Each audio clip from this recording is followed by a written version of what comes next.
Good evening, I'm Ces Oreña-Drilon. I'm Pauline Verzosa. And I'm Shawn Yao. The big stories tonight. The impeachment trial of Vice President Sara Duterte gets a new date. Well, at least according to one senator. But House lawmakers do not want to wait another day later, telling senator judges again to step on it.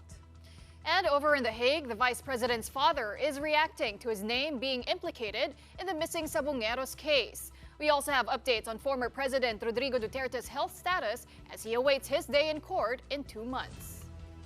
And one marine biologist says that the Samal Davao Bridge construction has already taken its toll on marine life in the area. Later, Dr. John Lacson will paint us a picture about the extent of damage on Paradise Reef. Will save millions and millions of money on the trial that is technically defective from the beginning. Para sa akin, talaga yung dapat mangibabaw dito ay ating saligang batas. Malinaw yon. Conduct the trial now.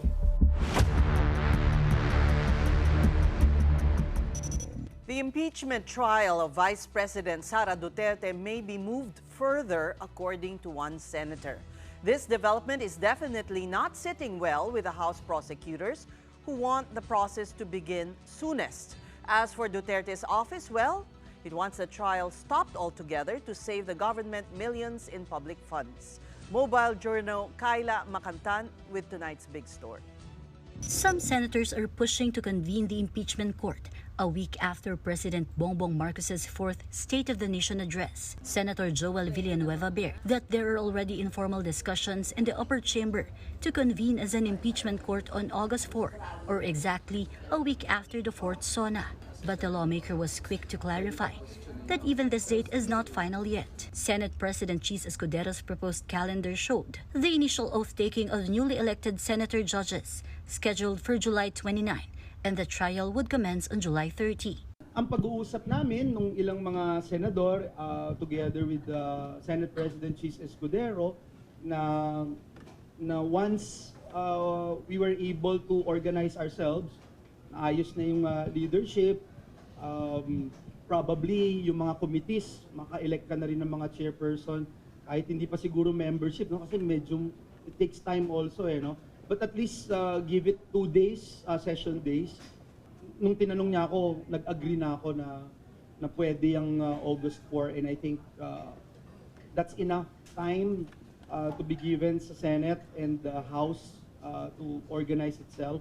Meanwhile, the Office of the Vice President said government could save millions in public funds if the Supreme Court rules in favor of petitions seeking the dismissal of the impeachment case against VP Sara Duterte. According to OVP spokesperson Ruth Castelo, while Sara remains prepared to defend herself in the impeachment court, her legal team is also pursuing all available remedies to challenge the process. Duterte earlier said she is expecting a bloodbath during the historic trial. The Supreme Court earlier directed both chambers of Congress to submit comments and documentation related to the impeachment case. That's after consolidating separate petitions filed by the Vice President through her lawyers, all questioning the legitimacy of the proceedings. If the Supreme Court says it cannot be heard at this time, and then we'll be very lucky actually as a country, because we'll save millions and millions of people of money on the trial that is technically defective from the beginning. But for some House members, the social weather station survey showing 66%, or almost 7 in 10 Filipinos wanting Duterte to address her impeachment, is telling. For the lower chamber, this is vindication of their fight to extract accountability from the Vice President. They believe the case against Sara could only grow stronger and more solid once the prosecution team finally gets to present their evidence at actual trial. I feel that I'm vindicated, and I feel that the people are with us in holding public officials accountable to their actions. Well, tingin ko naman, lahat ng mga nasa pamahalaan ay sensitive sa public opinion. Para sa akin, talaga yung dapat mangibabaw dito ay ano ba yung utos ng ating saligang batas? At sa akin, malinaw yon. Conduct the trial now. Still, the Vice President's office is unshaken even presenting its accomplishments for 2024, which included initiatives she started since came into power in 2022. Sara is currently in the Netherlands to visit her ICC-detained father, former President Rodrigo Duterte. Her spokesperson also dismissed people branding the VP a mere spare tire. The services that are now being delivered by the Vice President through her office is a way of preparing herself just in case anything happens from now until 2028. All the Vice Presidents, past, present, and future, are looked at as spare tire. But if you really think about it, the Vice President should be as prepared as the President. Should anything happen to him, who assumes the responsibility? Keeping her out of the loop or not being able to provide funds for her projects and programs, not being able to support the Vice President is a great disservice to the country. On a personal note, Castelo denied that businessman Atong Ang is still her client. Castelo represented Ang in 2007 when he got charged with plunder, and she successfully secured probation for him through entering a plea deal. According to the OVP spokesperson, their professional ties ended after Ang was released from a 2-year probation from a Bicutan detention facility. The gambling tycoon is now considered a suspect in the case of missing sabongeros. Mobile journalist Kayla Macantan, we are One News. Meantime, Senator Aimee-Marcos has filed the President Rodrigo Roa Duterte Act, which seeks to criminalize extraordinary rendition, and the measure imposes jail time for any person who gets involved in transferring a prisoner or accused to foreign jurisdiction. Hindi na dapat maulit ito nangyari kay Presidente na kinidnap siya at dinala rito sa ibang bansa. At papatawan natin ng parusa. Marcos is currently in The Hague to show and reiterate support for the former president. She has also vowed to support other bills in Congress pushing for either house arrest or interim release for Duterte. Digong is detained at the ICC for crimes against humanity charges. Talagang ako'y nakikiisa sa kanila. Pero sa kabila nun, alam ko rin na hindi tayo papansinin ng ICC, ano man ang ipataw dyan. Kaya pursigihin natin, maliban sa resolution dyan sa Senado, na baka naman baliwalain lamang. Pursigihin pa rin natin ang pag-iipon ng ebidensya at pagtatanggol kay Presidente sa loob ng proseso nitong ICC. Baka naman madaan sa tiyaga at sa dasal. The Vice President also gave updates on her father. The former president, Sara said, is doing okay. She also belied photos circulating online showing her father in a hospital bed and looking frail.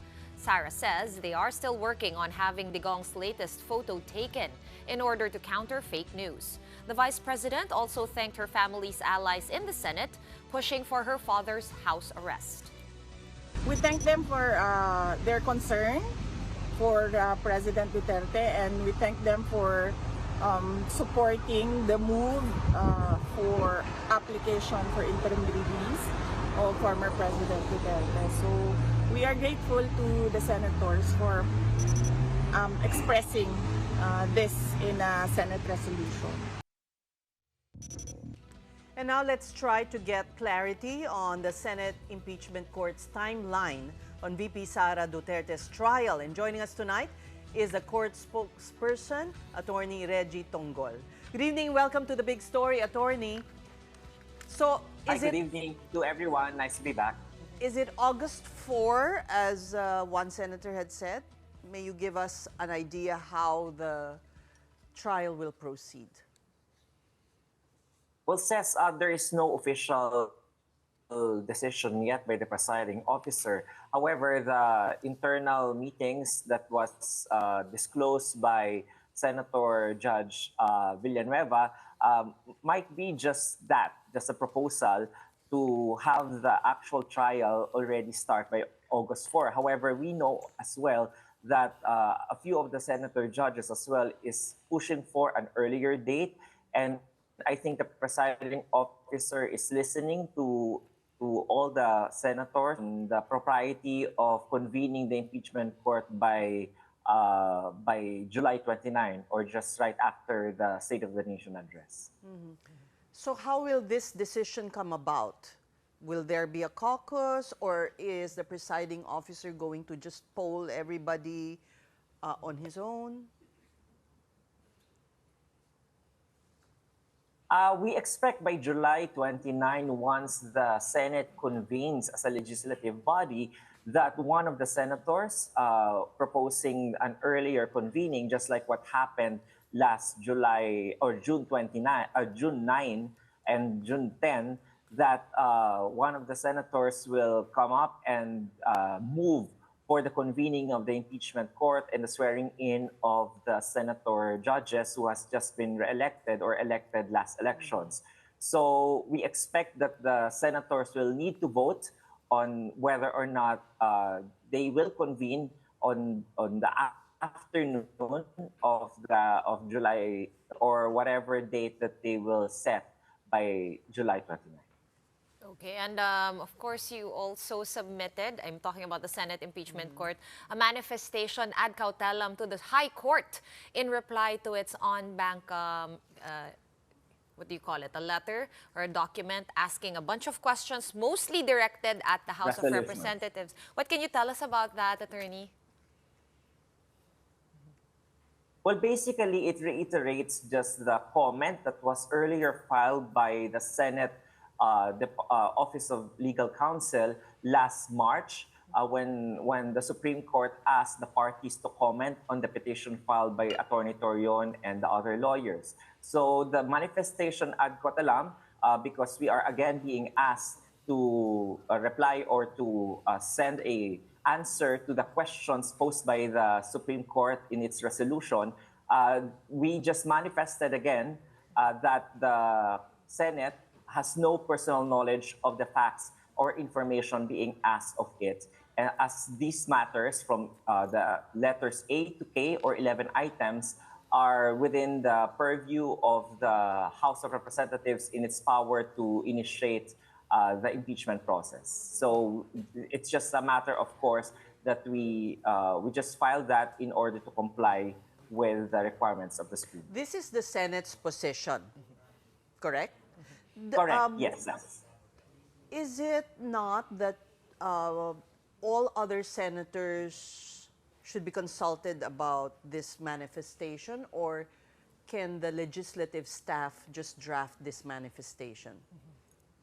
I think the Senate President, as part of his administrative powers as the head of the majority of the senators, may already use his power in order to answer the Supreme Court regarding the compliance that is being asked by the Supreme Court. And as you remember, says the resolution also contains a period that is non-extendable, which will be ending by June 22 or Tuesday for the Senate, and July, you mean?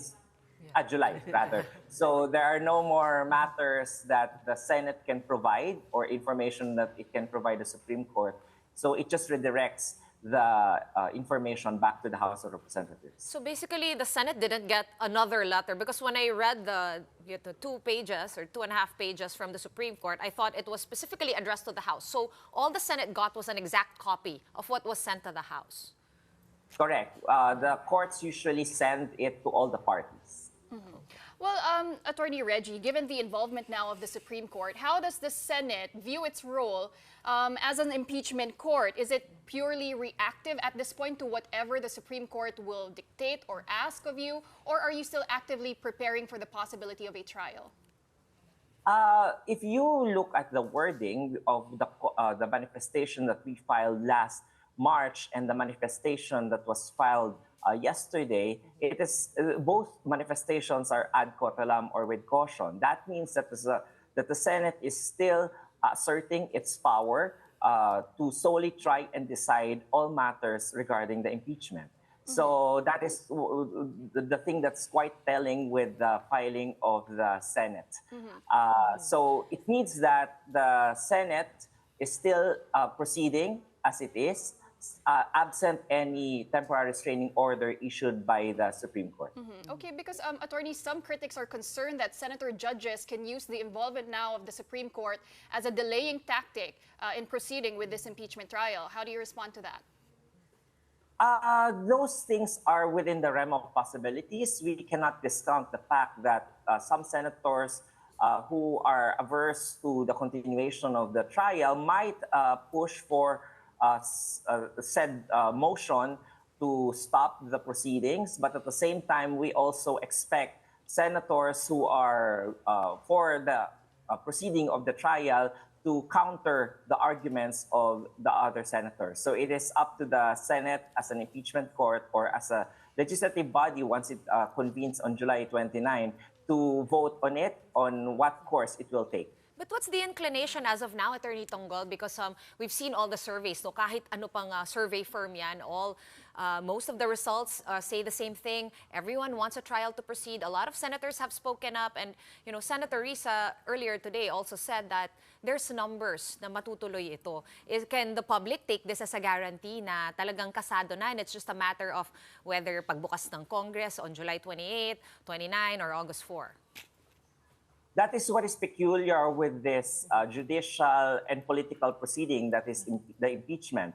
The senator judges are actually monitoring what the public sentiments would be at a certain period in time in the process of the impeachment. So that's why a public discourse and public pressure is very important in order to persuade the senator judges to decide in favor or against an action or a motion.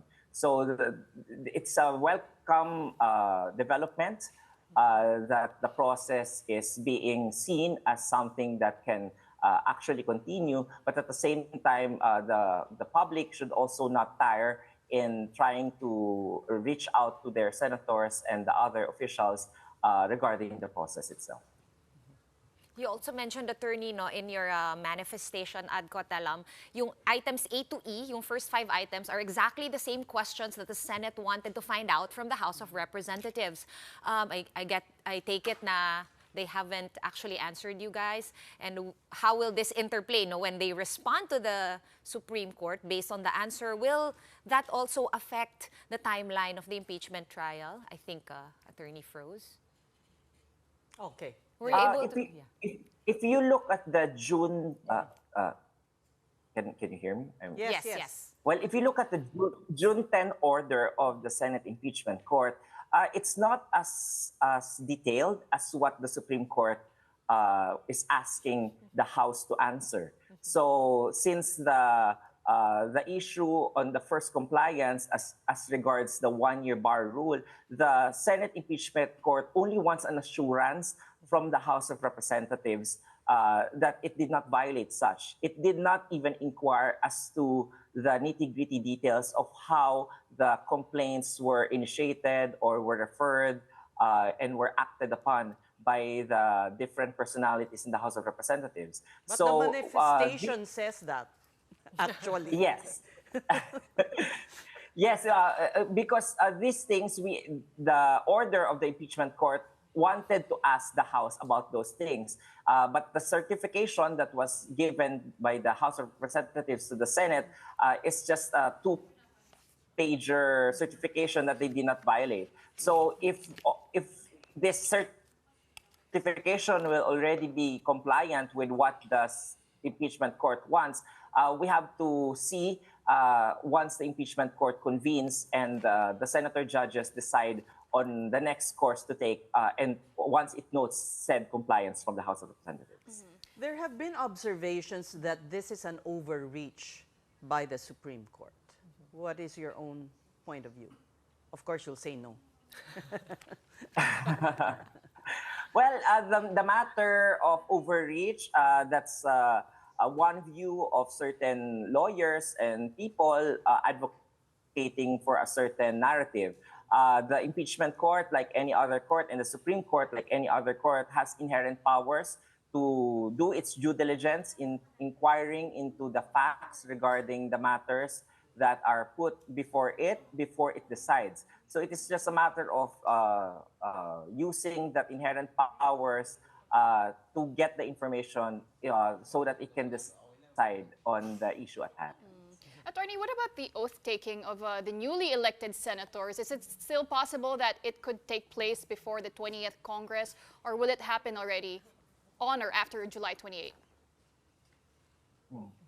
Well, if you look at the order of June 10, the compliance by the House of Representatives to the two certifications would be the condition sine qua non in order for the impeachment court to actually convene. If the House of Representatives can already give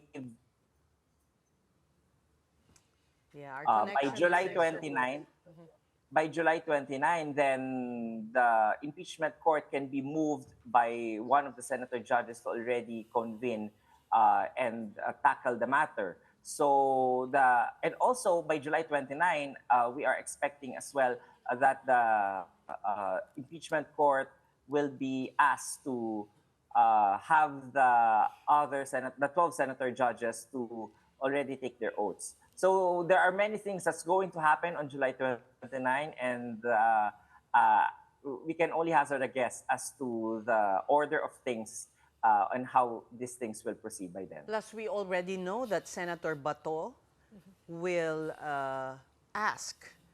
move for the senators to vote, well, if he succeeds, on whether the 19th Congress can carry over into the 20th, right? He already has disclosed this publicly. Correct. Mukhang mag-uunahan sila sa podium kung sino yung mauunang motion. Of course, kung sino maunang motion doon, una munang i-dispose yung motion na yon. So, however, as you remember, the second certification being asked from the House of Representatives will actually address the concern by the Senator Judge De La Rosa as to whether or not the 19th Congress actually proceed and continue in the 20th Congress. So August 5 looks like a more realistic date? Correct. You also have to remember, Ces, that the impeachment court, when it issued the summons to the President, it did not set a date and time for her to appear. And under Step 7 of the impeachment rules, the appearance must be ordered by the impeachment court. So awaiting the compliance of the House of Representatives and the appointment of the prosecutors, I think the impeachment court will also have to schedule and send another notice to the Vice President as to appear.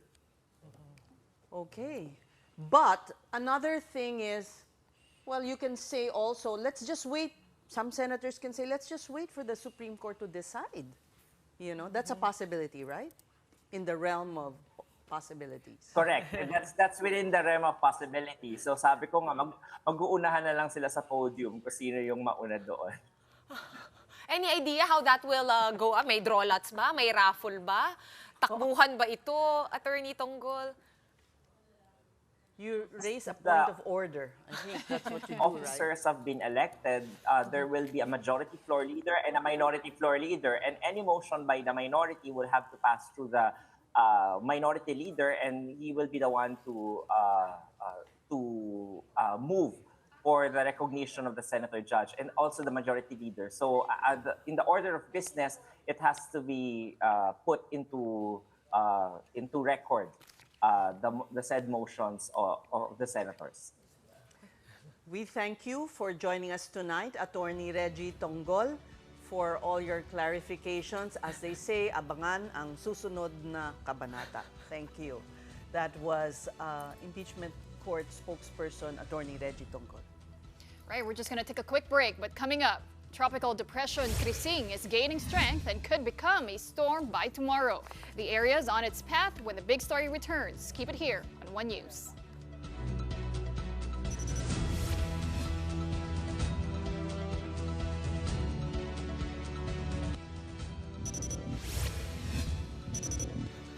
You're watching The Big Story here on One News. Petitioners in the writ of Kalikasan case against the Samal Island Davao City Connector project are dismayed. That's after the Court of Appeals denied their request for a temporary environmental protection order or TEPO. In a statement, Carmela Marie Santos, a petitioner, and member of the Sustainable Davao movement, said they were deeply saddened by the court's ruling. This is tantamount to a denial of a temporary protection for reefs that took centuries to grow and could be destroyed in just weeks. Santos stressed that these ecosystems do not just support marine life, but also provide food and livelihood to coastal communities. According to petitioners, their fight is not against development, but for the law, biodiversity, and the rights of fisher folk. Santos also criticized a lack of effort to explore less damaging alternatives. Still, she said the court's denial only strengthens their commitment to fight for the reefs, the communities depending on them, and the legal principles they believe should have prevented this outcome. The petitioners also remain committed to pursuing justice, invoking their constitutional right to a balanced and healthful ecology under Article 2, Section 16 of the Constitution. As the case moves forward, the petitioners are urging the public to stay informed, engaged, and vigilant. Our next guest also has a take on this issue, but we're not going to ask him about any court decisions. He's with us tonight to speak for the reefs. That's really the ultimate cost of the Samal Davao Bridge construction. And joining us tonight is John Lacson, a volunteer marine biologist of the Save Paradise Reef Advocacy. Thank you for joining us. May we call you John? Of course, you may call me. So tell us, how extensive is the damage to the reef with the bridge still undergoing construction? I believe 34% now completed according to the DPWH. According to the DPWH, they are 38% completed. 38, okay. That's what they say, yes. But the damage to the reef, I would say, is about 1/4 of the entire reef. So if we estimate that the reef has a square area of 7.5 thousand square meters, approximately 1,500 square meters is dead. This is confirmed by video that you've taken personally. This is the video I submitted to you and also submitted to the Supreme Court. Okay, I think we are rolling the video right now so our audience can watch. We're seeing kind of like a grassy, there's one striped fish in the video right now. Tell us, Dr. Lacson, what does it mean? You know, a dead reef might not mean a lot to a lot of people who can't even see what's under there. But what is really the extent of the damage? Is this going to affect fishermen, livelihood? That's what Carmela told us the last time we spoke. Well, you're not just damaging a reef, you're damaging an ecosystem. And that entire ecosystem is basically a nursery for the fish that these people have been fishing for decades, generations of their life. So once you destroy the reef, you've destroyed the foundation of the ecosystem, and you've destroyed a nursery for all of these important fisheries, the danggit, the matambaka, the lapu-lapu, the tuna, the smaller, yes, the smaller bait fish and that kind of thing, yeah. And John, well, is there still a way to reverse the damage or sort of mitigate the impact of what has already been done? Or is science clear that once disturbance happens underwater, it's almost irreversible already? It's irreversible at this point. The part that has been damaged has actually been cemented. That's what very surprising was that they would actually pour cement on the dead fragments of corals. And that's one of the videos that was submitted to Minda News. Unfortunately, that happened the day after we submitted our petition to the Supreme Court. So the Supreme Court didn't actually see that. The Court of Appeals didn't also see it. The first time it's going to be shown is actually on your TV show. So yes, it's irreversible. What they have done is irreversible. You cannot regrow a coral reef just like that. Even if you did artificial reefs, even if you did transplantation, it would take 10 years to take hold, plus another 10 years more to really flourish. That's 20 years. That's a generation time of a human. What does one generation do in the meantime? Okay. We're talking about Paradise Reef, right, John? But there's also some affected areas in the Heison Marine Protected Area. Have you dove down there and seen if there also equal destruction in that other side? I have not personally dove in Heison. Is it diveable? Accessible? It's a restricted area because it's a marine protected area. In order to enter a marine protected area, you have to have a permit from the barangay. And right now, because DPWH is very, very heavily involved there, it's a really restricted zone. So no, I don't have evidence from Heison. And last time we had Carmela on the show, when she was talking about the damage on Paradise Reef, she actually turned emotional just thinking about how different it looks.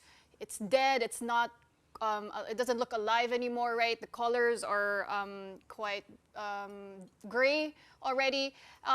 But John, tell us about the biodiversity in Paradise Reef. How rich is it? What kind of fish are there? And what does it look like now?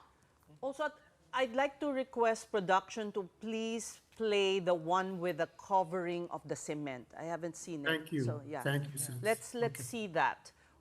Do go on, John, and respond to Pawi's question while we The question prepare asked, that video. what is the biodiversity contained there?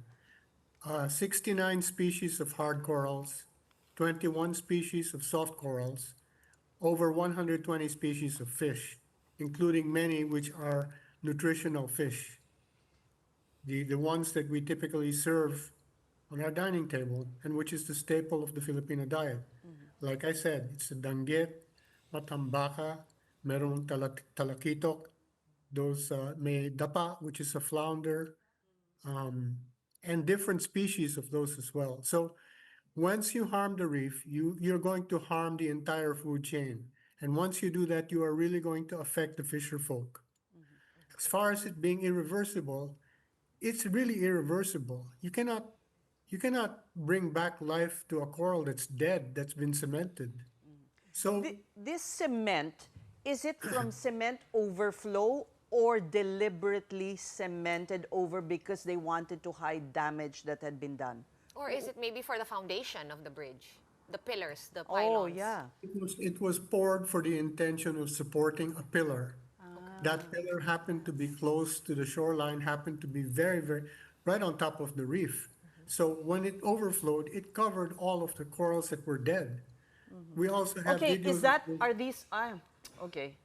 Are those We the right? still don't have the video because I believe you have a lot of videos, John. So sorry. We'll still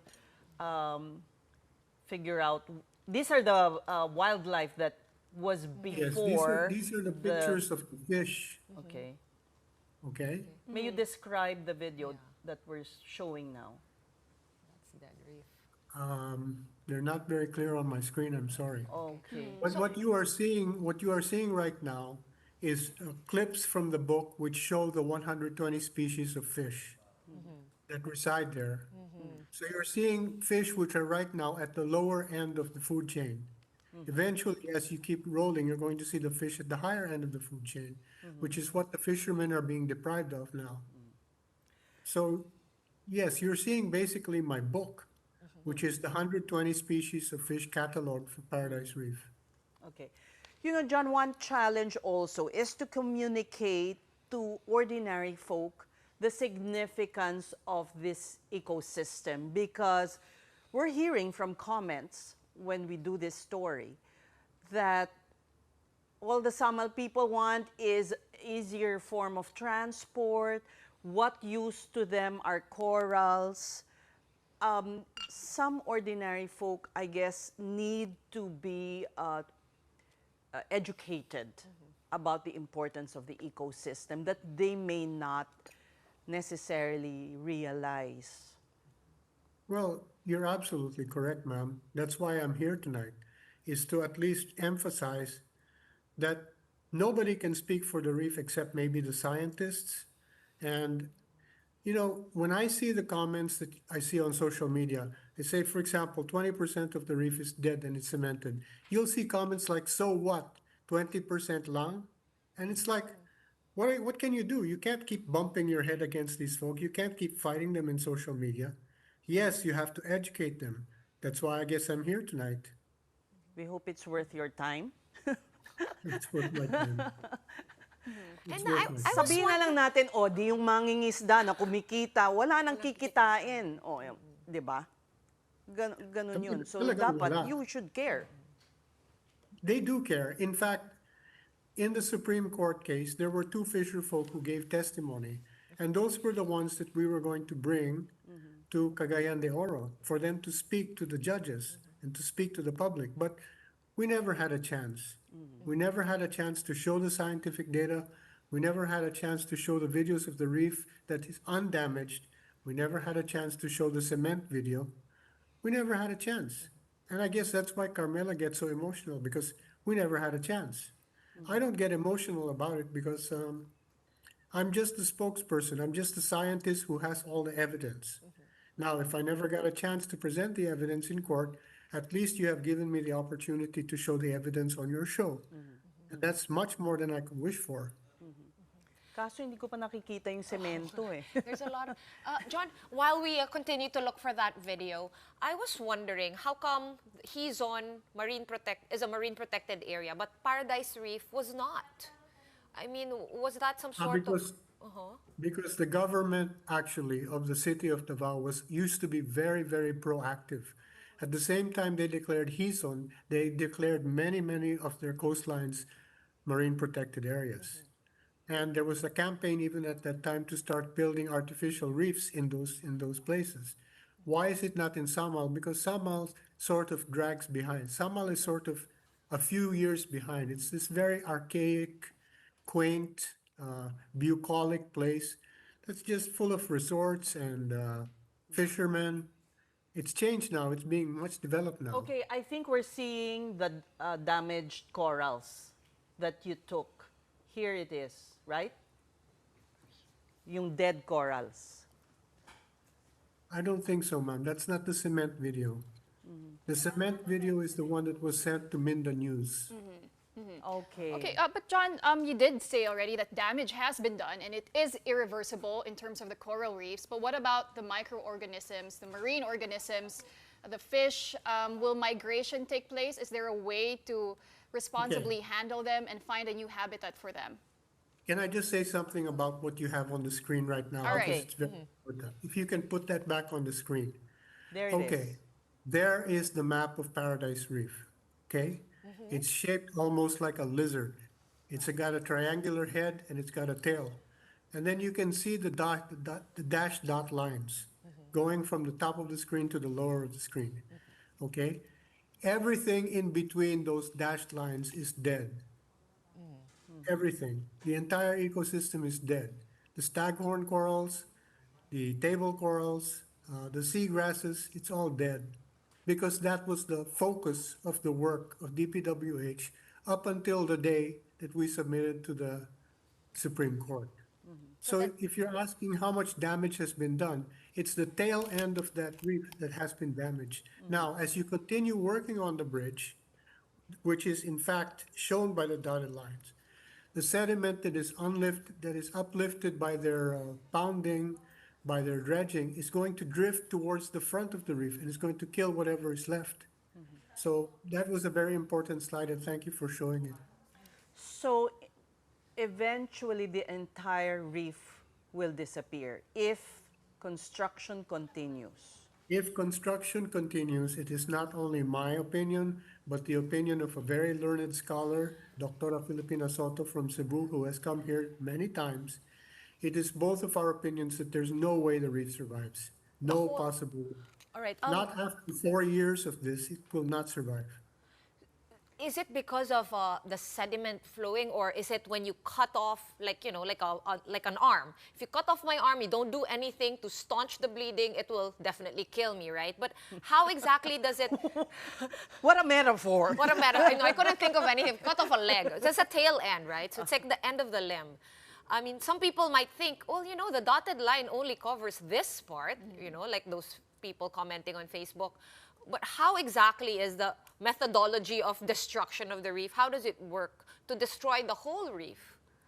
Okay. That was actually quite humorous in a way. Okay, let's just say I cut off the tail of the dog. Okay? Okay.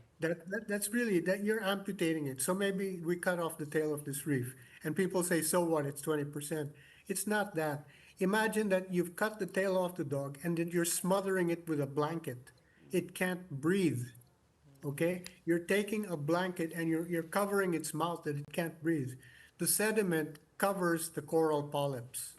Once it covers the coral polyps, they cannot survive anymore. It's like this blanket of sludge that you're putting on top of the corals. Then once they die, they become covered by algae, lumot. And what you get is a lumot reef instead of a coral reef, which is what you see when you go to Boracay. There's lumot everywhere. Right. That's what's going to happen. So, John, what would you say is the most logical course of action at this point? The logical course of action at this point is to enter with a dialogue with DPWH and ask them to really put up their silt curtains, which, although some scientists say it's not even going to work, it's the best thing that we can do. Because if you at least try the silt curtains, SILT curtains, at least you can stop some of the sediment from drifting to the north and smothering the reef. Because if they continue to do this without blocking the sediment, there's no hope. I'm sorry. So have you attempted this? Oh, this no. dialogue? Oh, have we attempted the dialogue? We have had many dialogues with them. I personally met with Secretary Bonoan before they started the project. I personally met with Secretary Loizaga before they started the Craneway. Both of them washed their hands like Pontius Pilate. What about the silt curtains? I mean, isn't that part of SOP when you're working around, you know? I mean, the Davao Gulf is very clean, and it would, you know, without even diving, isn't that SOP? So you mean to say there's no silt curtain up at this point, or at any point? I'm sorry to be the bearer of bad news, but the Davao Gulf is not pristine, okay? Every time there's hard rains, you're going to see coconuts, wood with nails. You're going to see diapers. You're going to see plastic floating everywhere. But I've seen dolphins. There are dolphins, that is true. There are marine mammals, that is true. Okay? But the Davao Gulf itself is under intense pressure from human waste itself. Okay? Plus, this reef is also under intense pressure. Remember, there's coral bleaching, and some of the corals are bleaching. So it's like you smother the dog with a blanket, okay? And then you put a spotlight on it to heat it up. It's like, how much more can this reef take? It cannot take that much more pressure. There's a new DNR secretary, Secretary Lotilia. Have you attempted to dialogue with him? No, ma'am, I have not attempted to do that. No. Maybe we should have him on the show. Yeah, that's a good idea. John, we also asked this question to Carmela, actually. Bridgeport was also identified by Japan's MERI as a suitable alignment location for this bridge. From an environmental standpoint, would that have made a more suitable option for the Davao-Samal Bridge in terms of protecting the marine biodiversity? Absolutely, because the Bridgeport location was surveyed along with another place which was being offered by a family, along with Paradise Costa Marina area. The Bridgeport came back with the worst biodiversity because it's the old shipyard, which was already damaged by the old ships. So the Japanese engineers came in and looked at it and said, we can put you a bridge here for 16 billion pesos, okay? Which would actually be a little bit shorter, which would follow the federal aviation guidelines. It would follow the ship navigational guidelines. It was right there in front of them since 2016. But for some reason that is unknown to me, instead we chose to make a deal with China for 23 billion and then pay the money back to China Road and Bridge Corporation. Now, I don't understand that. Why would you pay 7 billion pesos more, which is $125 million? Why on earth would you do that when Japan was offering you a much better deal 6 years before? So this thing is a very, very deep problem. It's a very, very, very deep problem that you know, none of us common folk can explain. But none of that is actually what I'm supposed to be doing. I'm only supposed to be reporting to you the data, what is the damage, what is left, and what I think will happen in the future. So, And well, we do hope you don't lose hope. We hope you don't lose hope. And we'll continue to follow this story as it unfolds. Thank you so much, John, for your time. That was Dr. John Lacson, volunteer marine biologist with a Save Paradise Reef. All right, and at this point, here's a quick check on the weather. Pagasa says Tropical Depression Krising is expected to intensify into a tropical storm tomorrow morning and reach severe tropical storm category by Friday evening. The State Weather Bureau is also not ruling out a landfall over mainland Cagayan or Babuyan Islands by late Friday or early Saturday. Krising was last spotted 625 kilometers east of Virac, Catanduanes with sustained winds of 45 kilometers per hour. The tropical depression will also enhance Habagat or the southwest monsoon and will bring heavy rainfall over Camarines Norte, Camarines Sur, Catanduanes, Albay, Sorsogon, Masbate, northern Samar, eastern Samar, and Biliran. In other news, online gambling continues to generate billions of pesos in revenue, but with that growth comes calls for tighter regulation. Fintech leaders and lawmakers are now weighing in. Here's the report from Kathy Ann. It's attracted both risk takers as well as regulators. Online gambling, now seen as a social crisis far worse than banned Philippine offshore gaming operators. Yet it's still a toss-up between imposing stricter rules or banning it outright. Fintech Alliance PH isn't waiting any longer. We have received the draft circular of the BSP, and we are really pushing for that immediate enforcement. The Bangko Sentral ng Pilipinas proposes to limit the use of digital payment platforms for online gambling, among them placing a daily cap on fund transfers for bettors, setting a daily time window for processing payments, and a threshold for heavy usage. Fintech Alliance PH members want to add more. We even suggested additional controls or safeguards, and one of which is really having to ban celebrities or influencers in promoting online gambling, and also having to come up with geofencing within 1 kilometer radius of schools, churches, and hospitals. The government earns more than 100 billion pesos from online gambling, says PAGCOR Chair and CEO Al Tenco. Of the near 85 billion pesos income earned last year, more than half that total, or 48.79 billion, came from online gambling. Some of the Philippines' integrated resorts have since gone big in online gambling, diversifying revenue streams from licensed land-based casino operations. Well, in case of growth of that market itself, maybe it wouldn't, the way the pacing it will slow down. But, as a government, as a regulator, it is very reasonable for them to come up with something stricter like regulation, because, there is some kind of negative side in the society. But to me, whatever I'm doing right now is not only about online.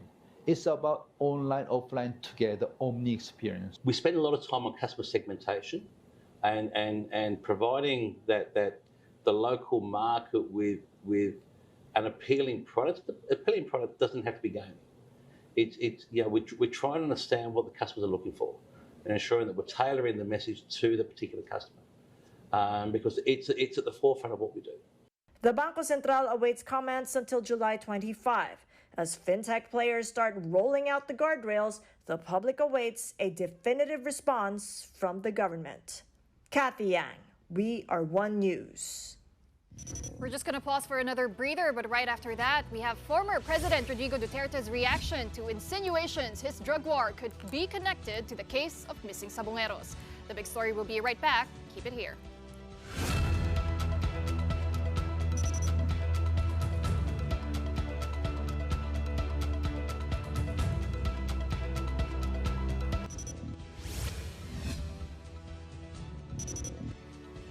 The big story is back with day 6 of the search for remains of missing sabongeros yielding 0 results.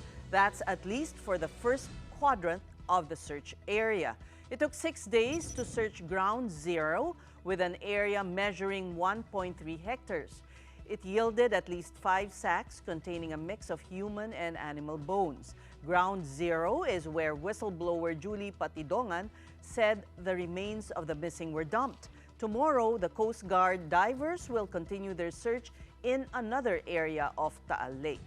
Meanwhile, former President Rodrigo Duterte shot down insinuations linking his drug war to the case of the missing Sabongeros. Justice Secretary Crispin Remulla had said they are also probing police officers who were tagged in supposed extrajudicial killings during the Duterte administration. In an interview in The Hague, Vice President Sara Duterte relayed her father's reaction.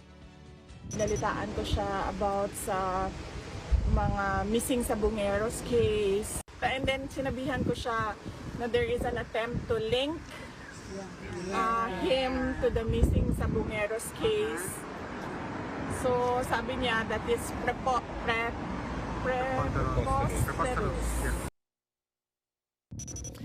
All right, time for some good news for our commuters, but only those above 60 years old or those who have disabilities. Because starting today, July 16, you'll be getting 50% off your train fares.